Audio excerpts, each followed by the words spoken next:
Good morning and welcome, Mendoma Coast.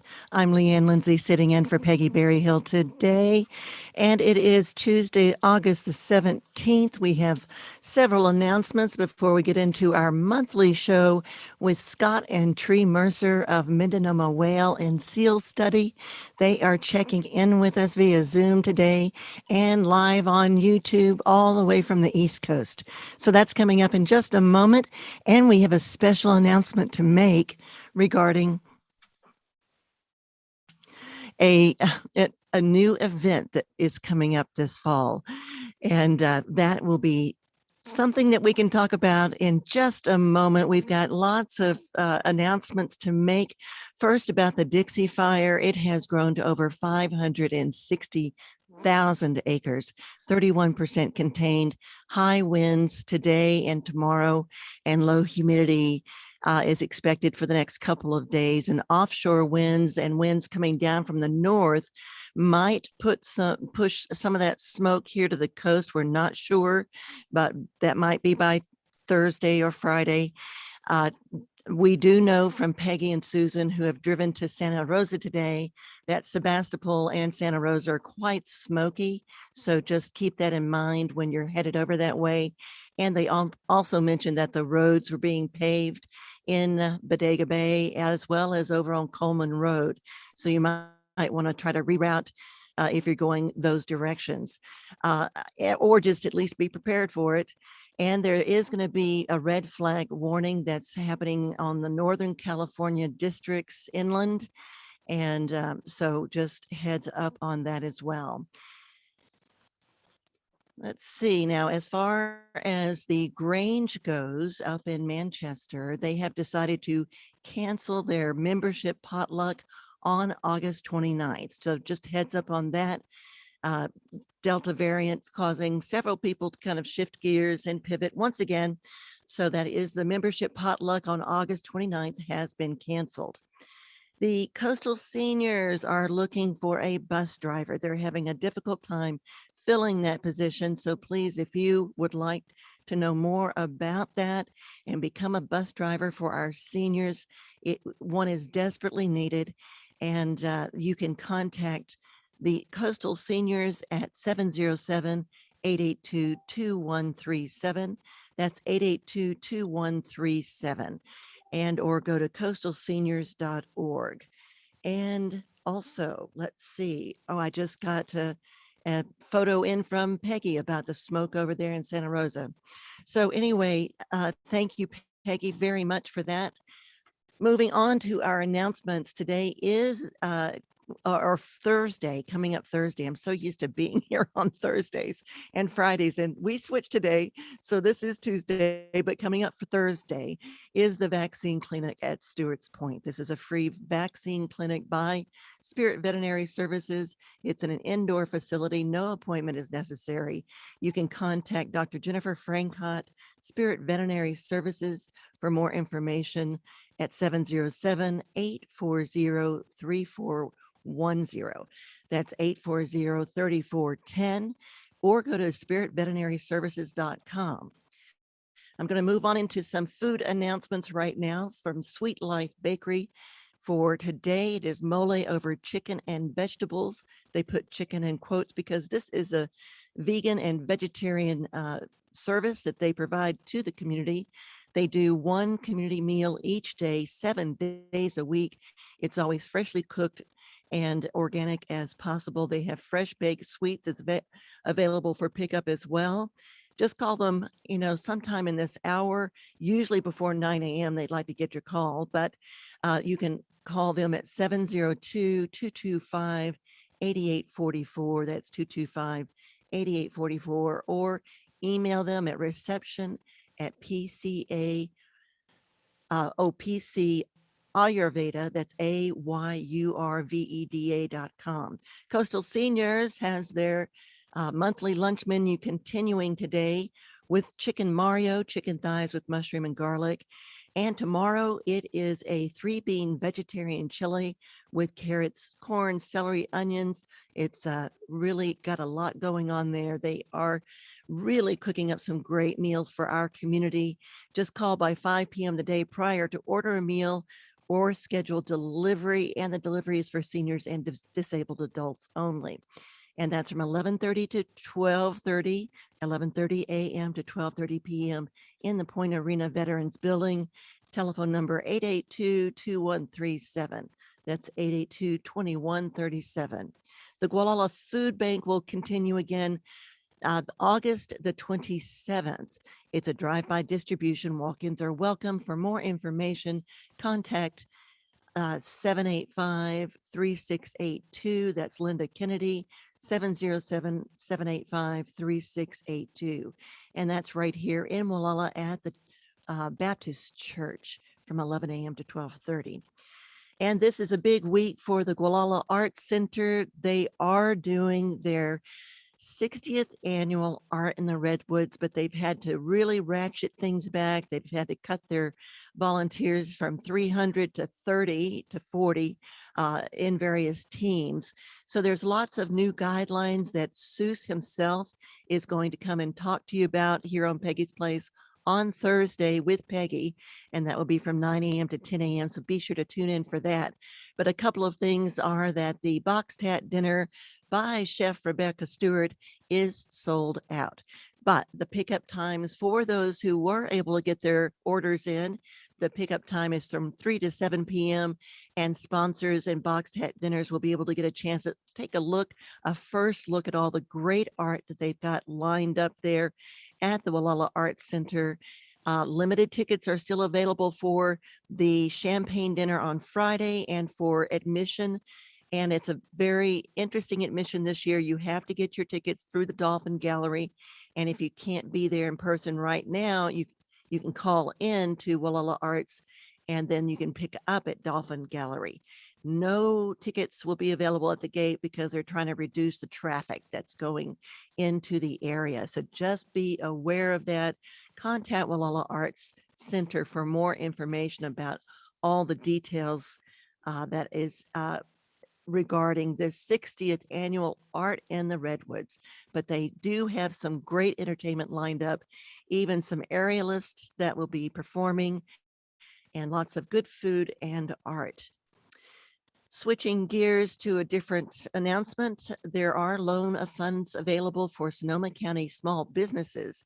And this is from the EDFC, that's the Economic Development and Financing Corporation, which has approximately $1 million in funds for loans to small businesses in Sonoma County. And you can go to edfc.com to apply. It's edfc.org/apply. And then we have from MHA, the Mendoma Health Alliance. They've got a medication take back event next week, Thursday, August the 26th from 9 a.m. to 12 p.m. And that will be here in Gualala at the Gualala Community Pharmacy and up in Point Arena from 12:30 p.m. to 3:30 p.m.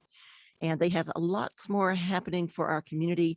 Do give them a call for how they can help our community at 707-412-3176, extension 102, or online at MendomaHealth.org. And that is info@MendomaHealth.org. Be sure to tune in this Friday. We've got a special new guest host that will be appearing from time to time, and that is our very own George Callis from the Sea Ranch.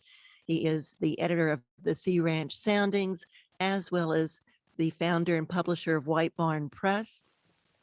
And speaking of the White Barn, he's going to be talking to the Sea Ranch Thespians about the play that they're holding there in that historic landmark building coming up this September. September 16th is the start date, and George and Katie Atherton and Lynn Atkins are going to tell you all about it. They're going to tell you about the play and what you can expect and how you can attend the event. And it's the other desert cities that will be playing September 16th through the 19th and the 23rd through the 26th It is limited seating, but it is free, but reservations are available. And then we have Phil Clark and Emma Hurley up in Point Arena, still exhibiting this weekend. And that will be from Thursday through Sunday, 11 a.m. to 3 p.m. That's woodwork, ceramics, and clothing. And then I have to tell you about the farmers market also. That continues Friday in Point Arena here in Gualala on Saturday, along with the pay and take. And there's so much more that we could talk about as far as events go. Like one last thing I want to tell you about cinema in the Redwoods. And you can find a lot of this information at Mendoma.com. That's the Independent Coast Observer's website for events calendar. And this is up in Fort Bragg. It's going to be a trip on the skunk train, and they're going to Glen Blair Junction. The movie starts at 7:15 p.m.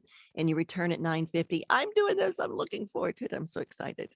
And so I would like to now switch gears again and welcome our guests, Scott Mercer and Tree Mercer from Mendoma Whale and Seal Study. Good morning, Scott. Good morning. Good morning, Leanne. How are you?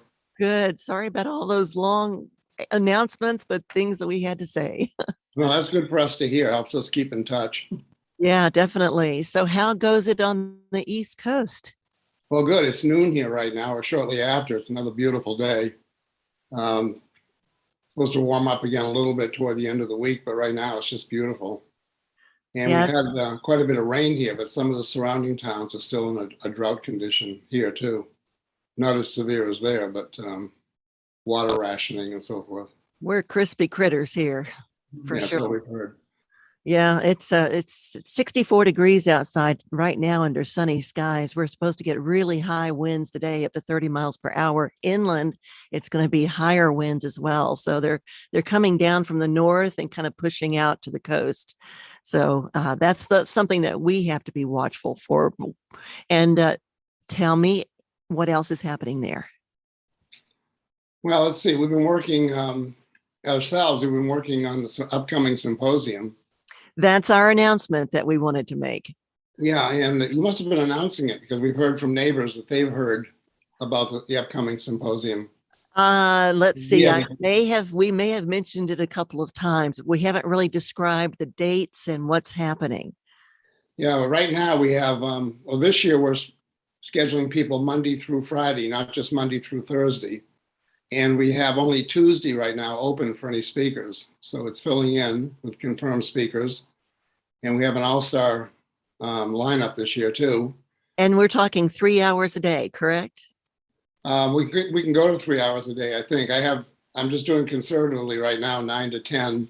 Okay. Wednesday is running over into the 10 o'clock hour. Well, we can make the room. So if you wanted to do 2 hours a day, we could do that.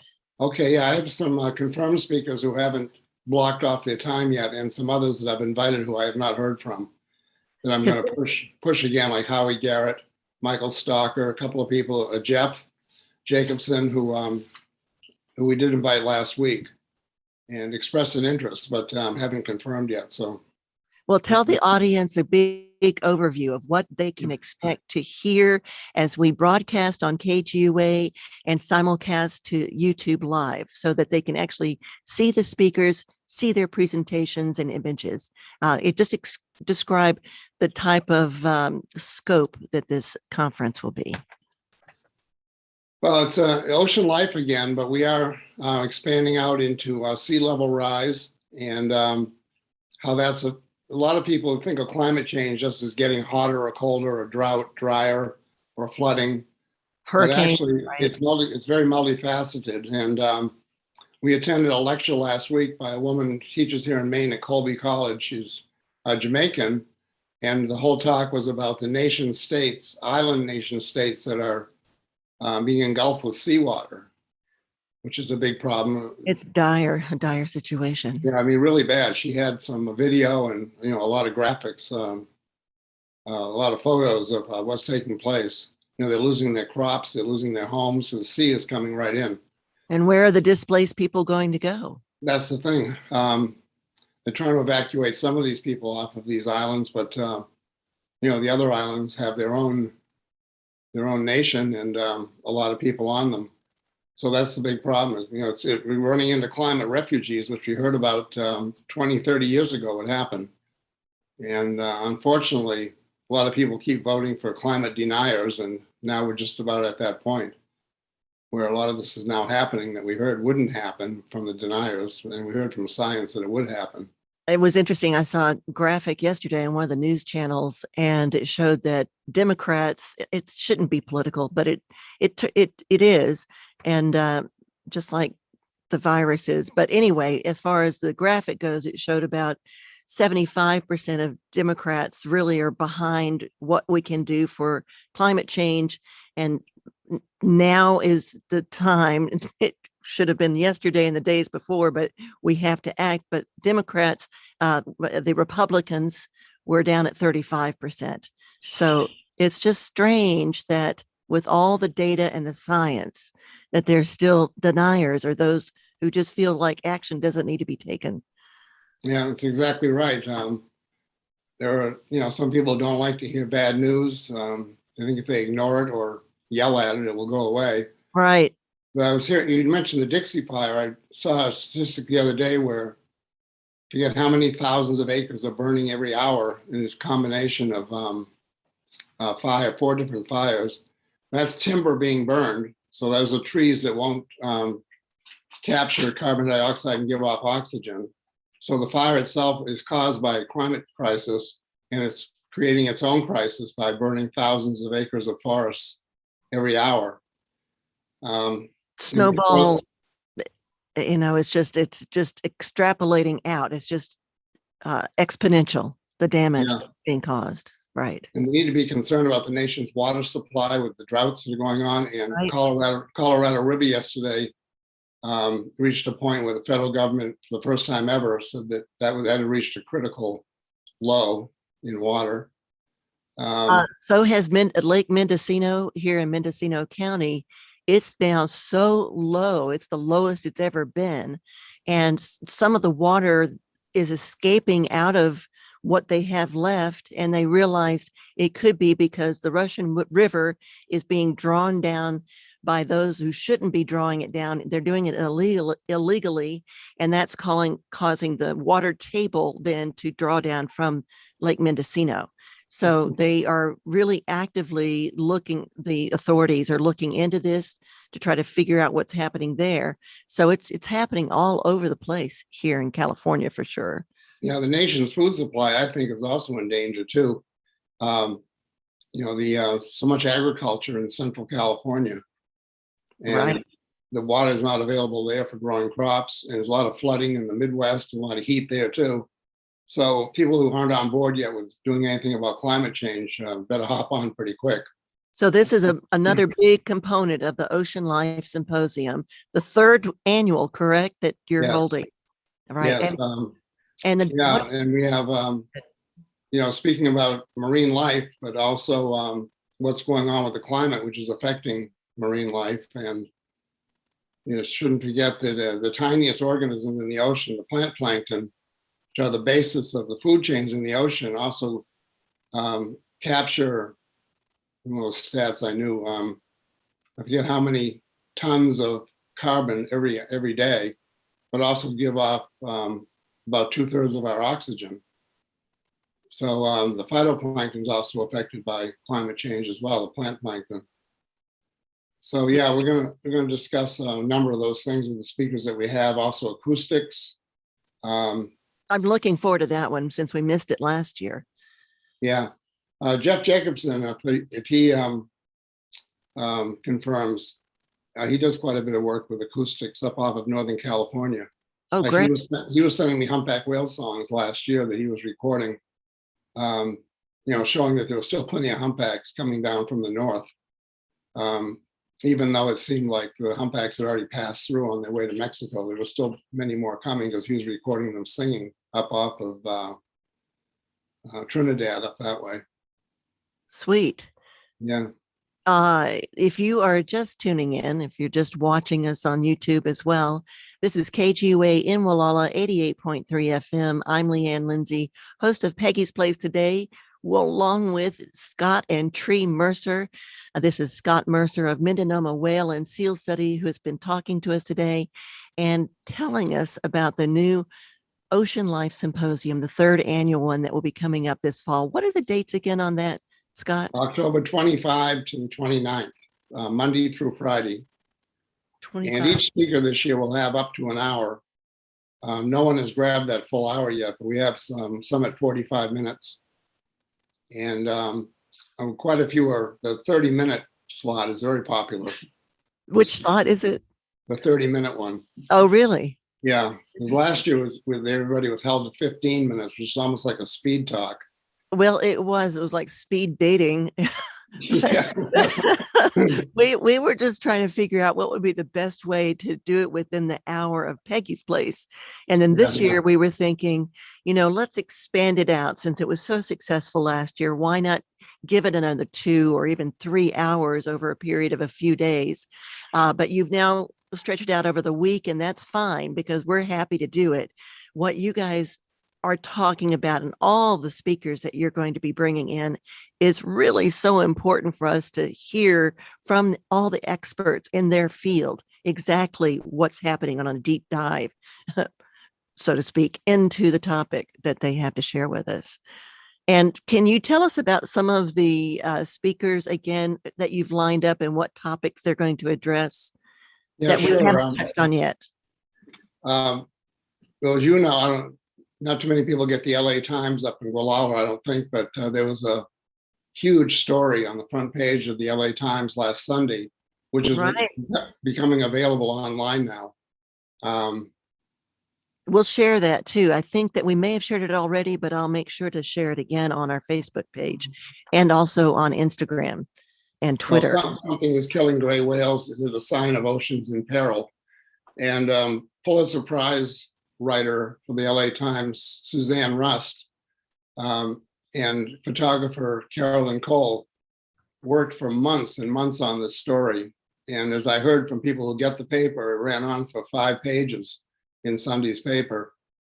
They came up and visited with us for an afternoon out at Point Arena Peninsula and out on the bluffs there. And they went up and down the coast visiting people. And actually, they called me the first day, or Suzanne called me the first day that Governor Newsom ordered the shutdown, and the first day that we were ordered off the bluffs. And we went home in the afternoon, wondering what is going on. And the phone rang, and it was Suzanne Rust from the LA Times, and she'd just been given my name as someone to call because it appeared that all the research was going to be shut down if people were ordered off the bluffs and off different points of reference along the West Coast. So that was 2019. And the scope of the... Was that 2019 or through 2020? What was that? During the pandemic, wasn't it?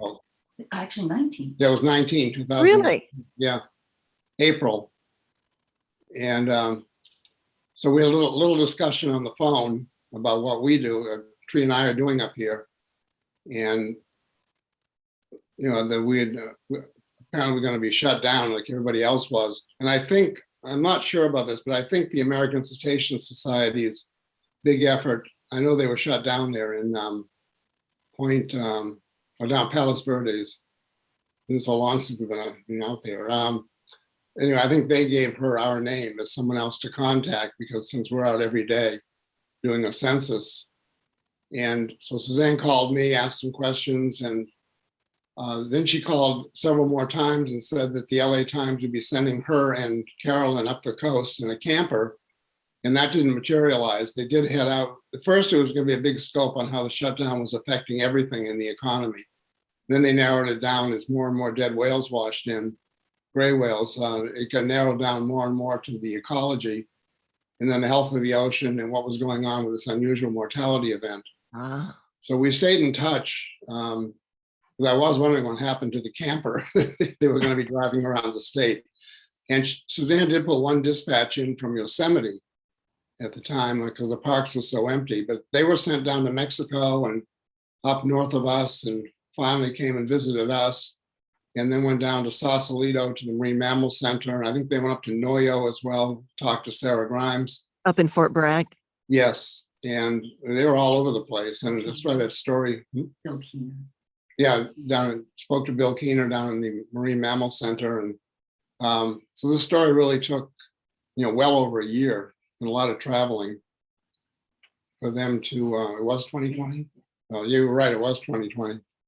Yeah, I was wondering why it would be shut down in 2019 when 2020 was the pandemic, but I thought maybe there was, some kind of because the whales were dying in 2019, but it was 2020, is what you're saying. Yeah, it just seems like so long ago that I know. we were playing cat and mouse with the deputies, and it just seems like longer ago than that. Well, I know. I think everybody would feel the same way. It's been like 10 years and 1 year, but that's true. They were telling you to not sit there on the bluffs even during the beginning of the pandemic. Yeah, the bluffs were empty. That. And, we were two married people sitting together on an empty, secluded bluff, and still they were following their orders, which was understandable. So we never had any words with them. They were very polite. Yeah. But sometimes we just move down the coast a mile, then they'd catch us there. And still, everybody was very friendly about it. And then we finally go home and then maybe come back later. Well, this was at the beginning when everybody was confused and taking extra steps. No one really knew what was going on. We've got a better grasp on it now. And Sarah Bogart is one of our speakers. Sarah. Love Sarah. She was parking across the street from Lighthouse Road and walking every day up the road to where she wanted to do her harbor seal count, and she was getting tossed off the road as a pedestrian. So it was pretty strict there for a while. Even walking along the road. Yeah, they threw Sarah out. A tree got nabbed one day too, walking down the road. She was going to head out on the Stornetto lands to see what she could see from that angle. Sometimes we like to sort of triangulate that way. What did they do? Did they just tell her get in the car, or just you have to return? You're back to your cars as quick as you can. Go back to your shelter in place. Oh wow! Your place of shelter is how they would usually word it. Right. But we were very lucky and fortunate. A number of people along the coast, quickly heard what was going on and invited us to sit out on their property if we wanted to. Oh, that was good. I remember that too. Yeah, that was very nice. And we did get out on the Bluff Trail at Sea Ranch. That's what I was wondering. Yeah. Yeah, and that was in fact several times during that. We were out there at different locations. We did have a mother calf that we found one day that was important to the database for the West Coast, and we also got some photos of an injured whale off of what we call Keene Cove, named after Richard Keene. He used to live in the house right there. Is he the one that Tree just mentioned that was down at the Marine Mammal Center in Sausalito? No, that was Bill Keener. Oh, Bill Keener. Okay. Yeah, he's from Sounded the same. Golden Gate Research, and now he's also working at the Marine Mammal Center in Sausalito. Okay. So as far as whales go along that coast, your coast there right now, we got a great video yesterday from Sarah Grimes from the Noyo Center. She was out at Cabrillo Lighthouse and videoed humpback whales that were surface feeding, lunge feeding at the surface, dolphins and sea lions as well, all mixed in there along with diving birds. Oh, great. I'm going up there this weekend. I'm going to take a look, head out to the Cabrillo Lighthouse then. Yeah, maybe they'll be there. I assume that's Cabrillo Point, right? Cabrillo Point, yes. Okay, yeah, same thing. Same Okay, thing. and let's see what else was there. Oh, and of course, Sherry's out in the wind right now, maybe listening to us. And she's been getting phenomenal photos and IDing left and right, different whales. What was interesting was there's one regular that she gets down a bodega when she goes down there for some bird studies. There's one gray whale's been hanging around, a couple of gray whales been hanging around down there.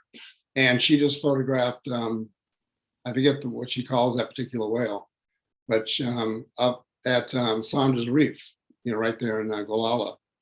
She's been doing some amazing work. That Sherry Goforth Eby. She has increased her photographic equipment to be able to capture some amazing shots. She gives them names and keeps a lot of detailed data which she's been sharing with you guys. And you are listening to Scott Mercer of Mendoma Whale and Seal Study, based here on the coast. They are now back east right now and will be returning in September. And we've got an ocean life symposium that they are putting together that we are going to be broadcasting here on KGUA 88.3 FM. We're going to stream it at kgua.org and on Apps Radio Garden and TuneIn. And it's also going to be on YouTube Live. And that's going to be the week of October 25 through the 29th. And that may end up being 2, maybe 3 hours a day. We will see, but it'll be starting on Peggy's Place. And I'm Leanne Lindsey. I'm just so glad to hear from you guys. And I just keep on going, Scott. You were on a roll there. I don't want to interrupt you. I just had to give everybody an information about who they're listening to. Yeah, Sherry's been doing a great job. And the mentioned before, we in 2014 is the first year the tree and I came out to spend the winters and to start this project. And in 2015, when we came back, I think we came back a little earlier that year. It might have been November. But I remember we headed out along the north side of the peninsula, looking toward up toward Irish Beach. And we saw gray whales feeding right in the surf. And we're really amazed because we were expecting the southern migration to Mexico to be coming by us from the whales up in Alaska, or the gray whales where we thought they should be. And then we had 3 or 4 feeding right there in the beach, just slightly north of us. You can see them in the surf, and then they come up around the lighthouse and then back down there. And so that was a big surprise that we had whales in early fall feeding, and obviously not going anywhere. And at the time that we were waiting for the northbound is to be coming down from the Arctic. So we reported that, and we thought, we didn't really know what to think. I didn't want to say it was an extension of the West Coast Feeding Group, which is a group of whales that don't go to the Arctic, but feed along the Alaskan coast, Vancouver, down to Washington, Oregon, down into Northern California. But we didn't know that the whales were extending down into Mendocino County like that. And I just didn't feel that was something to announce. But when as more word got out, and then Bill Keener came up with his wife for a visit from the Marine Mammal Center. You remember what month that was? June. Yeah, I think it was June and of last year. Let's see, last year, and he told us he was going to meet us by the lighthouse. So we got there in that morning, and he and his wife were already there, and he was just amazed at what he was looking at. There were adult-sized gray whales going back and forth along the peninsula, like when you came out, right in that area. Right. That same area, back and forth, and feeding, and they were big grays, not immatures or yearlings or anything else. So this is something that they hadn't seen there before? Yeah, he was just so surprised to see adult grays feeding. And he said to me, it's amazing they don't clean this area out and move on. I said, no. Well, he said to me, is it like this a lot? And I said, yeah, we see grays here almost every day. So then right after that, I became a little more emboldened. I said to him, we think it's probably an extension of the West Coast Feeding Group, Pacific Coast Feeding Group, that is they're becoming larger, or they're just meandering more down the coast feeding. And he said, yeah, that it must be what it is. So after that, then I became a little more bold about making projections, even though it seemed obvious. It just seemed like such a big announcement to make. And then along came Sherry, excuse me, with her interests. And we didn't know right away that she was actually so quiet. We didn't know right away that she was actually working on this, but she'd heard that we could use some help.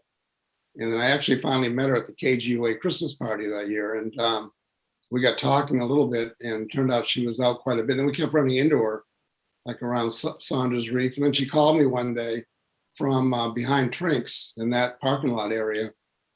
And, she had some whales there, plus an unusual sighting of some sea lions that were up on some debris and were floating back and forth in the surf. And we were trying to figure out at first what it was. and that they were sitting on. What But was it? anyway, she began getting photos, and we're noticing that these photos of grays were in the area, and I think if she sees them for 3 consecutive years, she's calling them residents, and which is good. I've since bought a 600 millimeter lens like her, That's right. so we can cooperate a little bit better. My 300 millimeter lens from shore that was fine on boats is not appropriate for working from that distance from the bluffs to the parking lots or anywhere else. So with the whales that are further out, so She's been an invaluable citizen scientist for our area and for you guys. And yeah, I'll tell you, these lenses are a major investment. So they are thousands. I couldn't remember what I had back here in Maine for from my old film cameras, what lenses I had, but they were all 300 and 200 and 300 millimeter lenses, because that's all we needed working from boats here, which I was doing up to 160 days a year back here at the time. Yeah. Now When was that, Scott, that you were doing that on the boats? from 78 to 2000. You have been studying ocean life for a long, long time on both coasts. Yeah, and started on the West Coast in Mendocino and Monterey in 1974. 1974. Wow. I was a student then at, excuse me, we're getting into pollen season back here now. Well, I think it was just a few years later that I was doing diving lessons down there in Monterey. We did some in Redwood City, and then we go to Monterey to go dive through the kelp forest. Oh, yeah. Which was a lot of fun. I was studying sea otters at the time. And for a student project, I was going to College of Marin and San Francisco State at the same time. I was taking classes at both campuses. I did College of San Mateo as well as San Francisco State. Yeah, it was great schools to go to. Yeah. So that was like postgraduate studies. So I was, and then traveling to Monterey on the weekends for the sea otter feeding studies. I ran into some great people down in Monterey and at the campuses I was attending. So that was actually how all that interest started, or the research started at that point.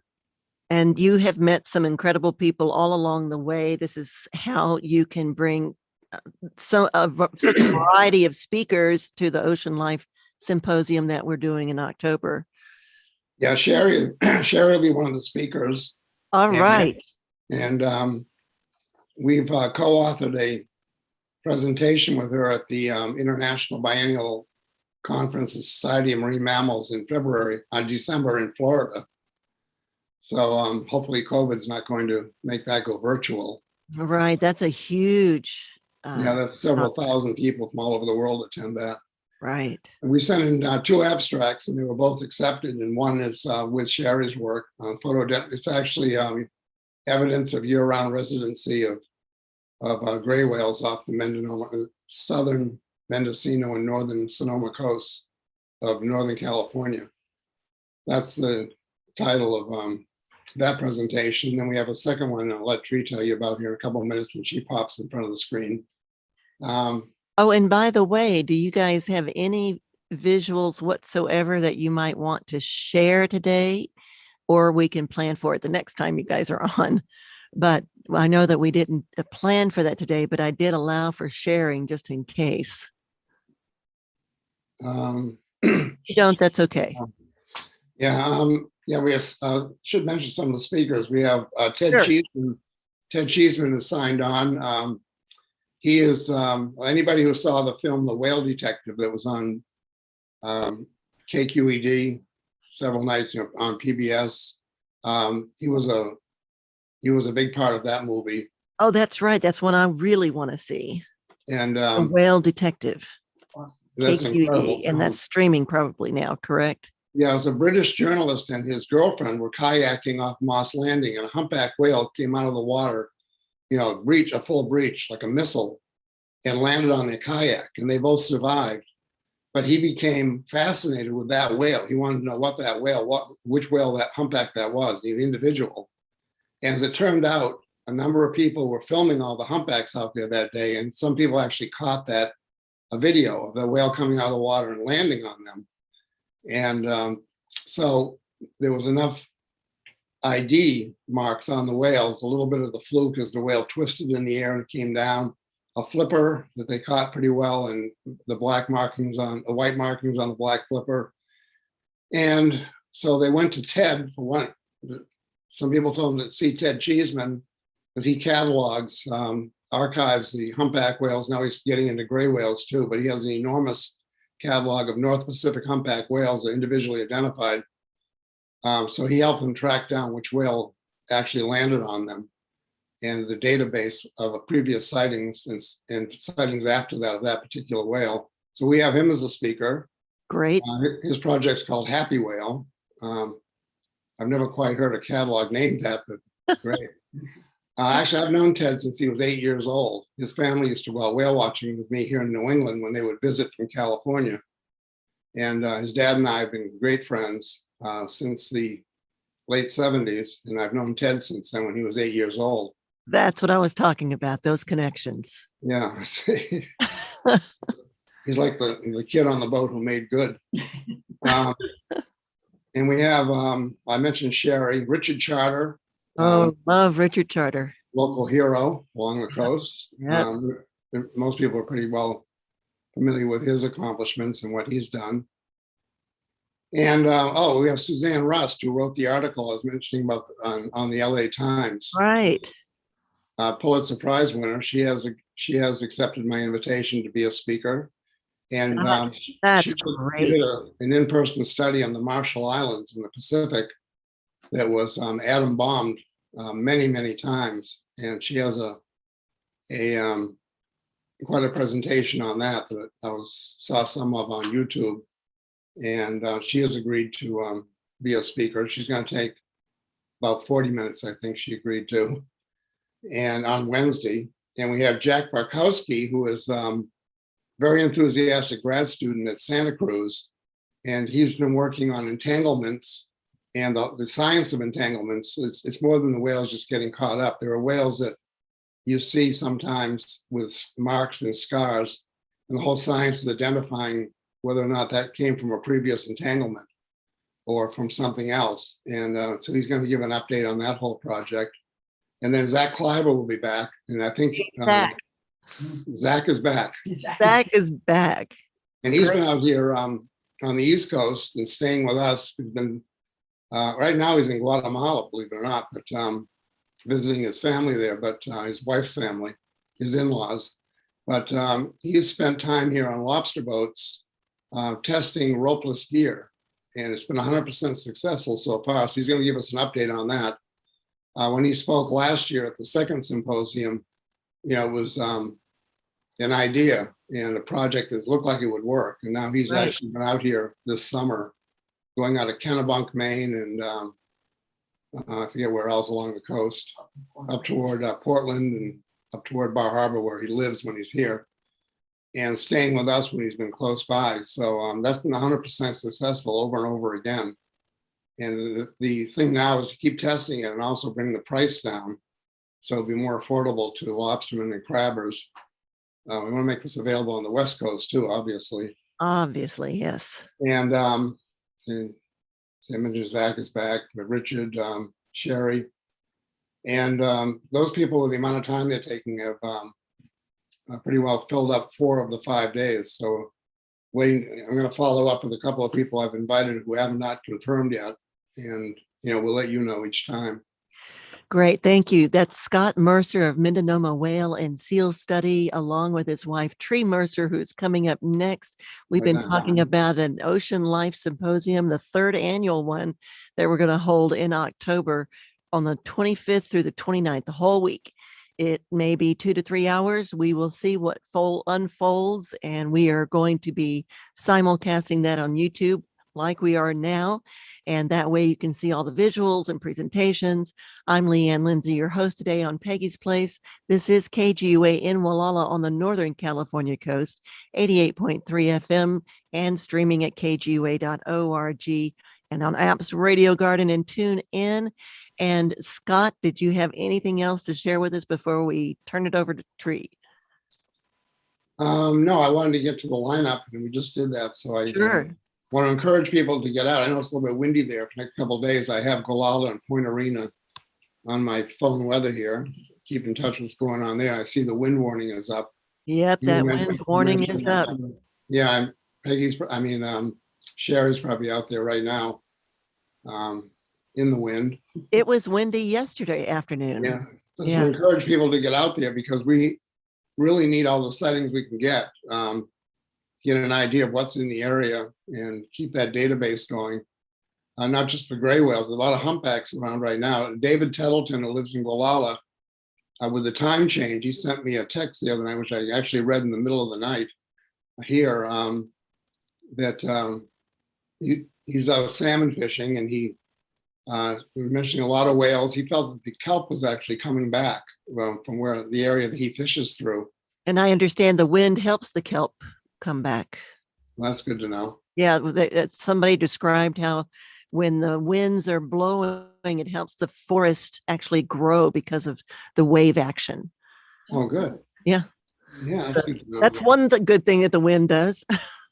And then the weird looking ocean sunfish, the mola mola, the fish that's round, looks like a huge pizza with two fins. They're usually laying on their side out there, but they can get to very big size.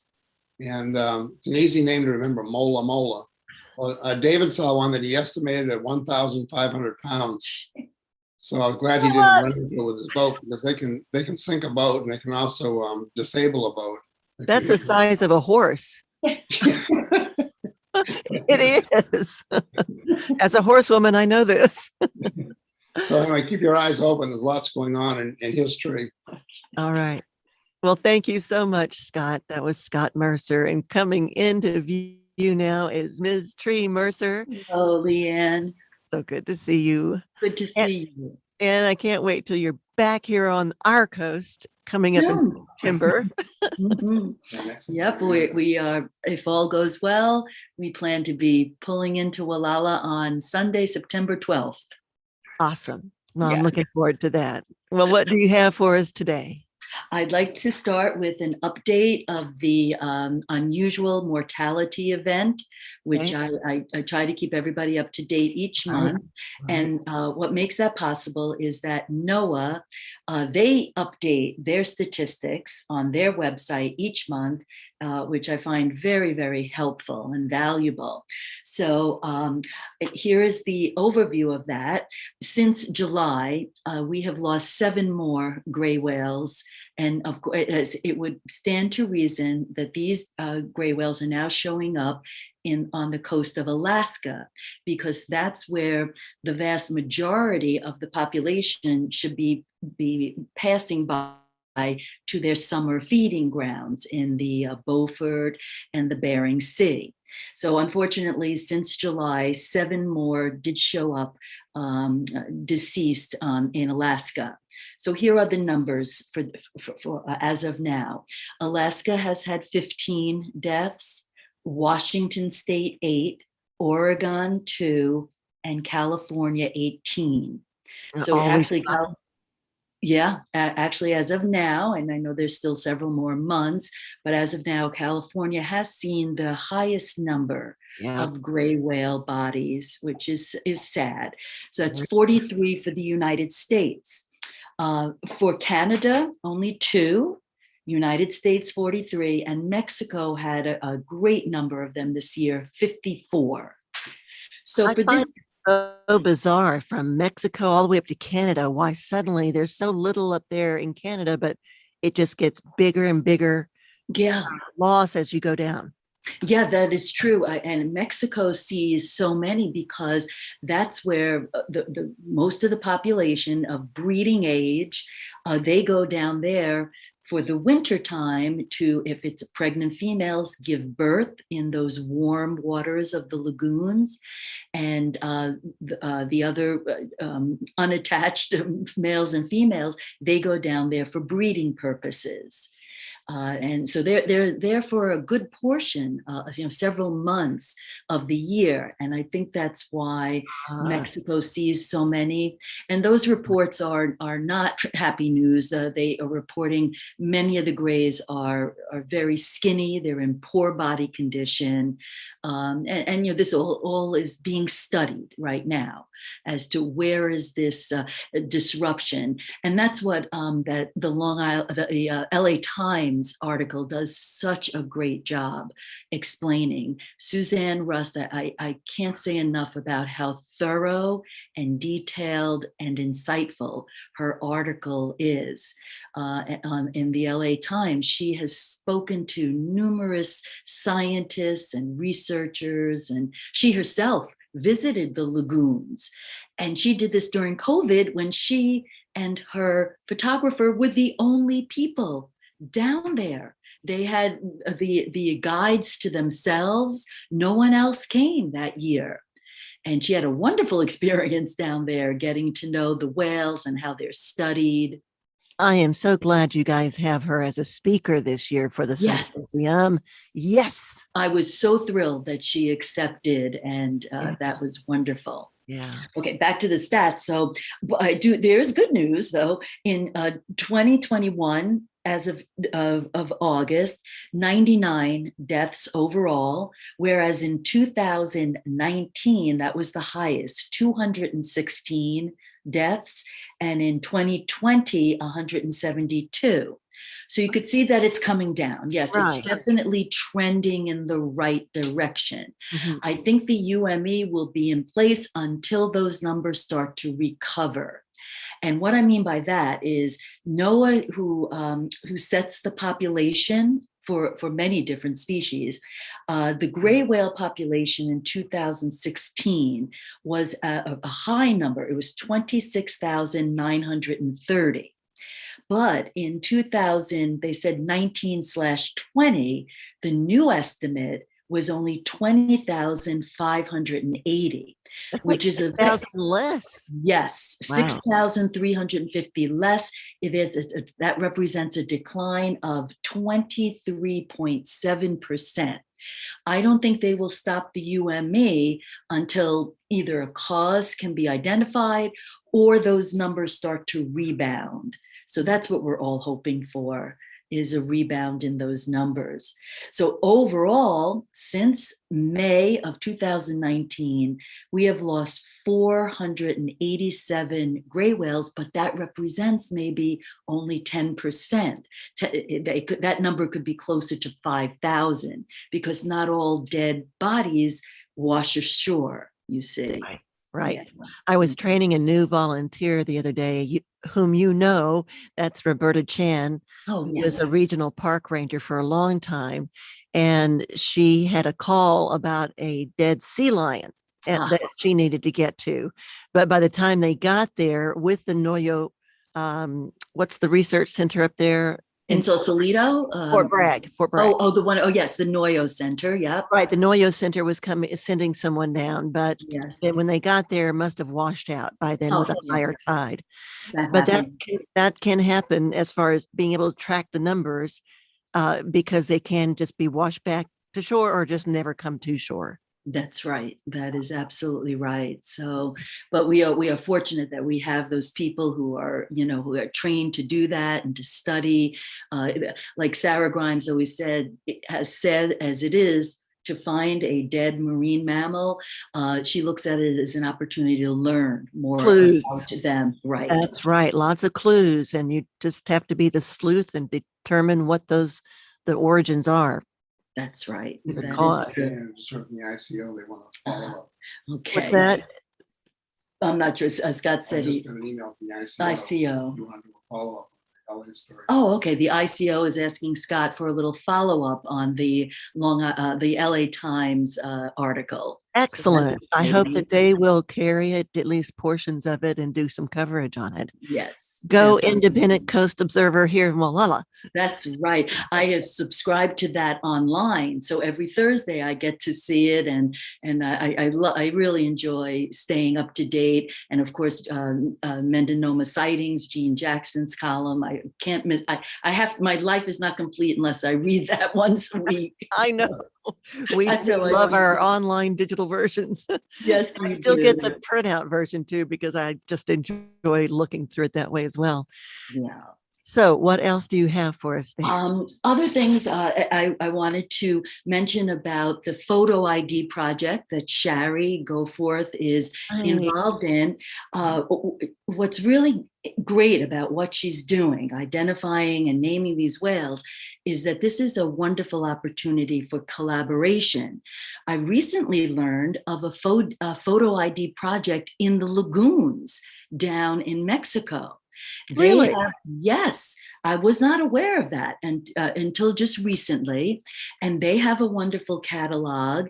And how neat it would be if some of the whales that Shari has been photographing are also seen down in the lagoons. That to me is very exciting. Like And this collaboration so important. absolutely. And the other places, so we're piecing this all together.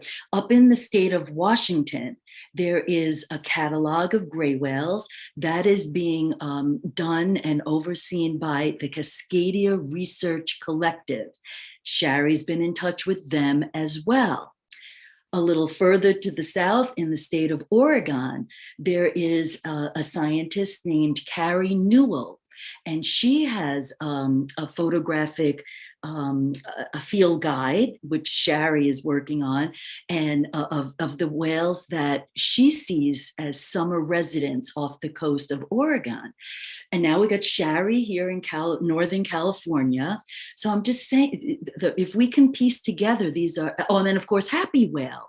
Teddy is now, he was branching out. It used to be exclusively for humpback whales because their flukes are so, they're like fingerprints. Their flukes are that specific on a humpback whale. But now he's also accepting gray whale photos to start a little catalog of them. So look at this. We've got Happy Whale, the Cascadia Research Collective, a woman in Oregon, and now to tie it all together with Shari's work, I find this very inspiring and promising. Definitely, you're going to have so much information to share once you get all that together, and it might be when that you can share it. Do you think later this year, maybe at the symposium? Yeah, that's a place that's definitely possible. And in Florida in December. That's the one, right? Florida. That's already a hybrid model. And as we said, we'll just have to see as we move forward if it's going to stay hybrid.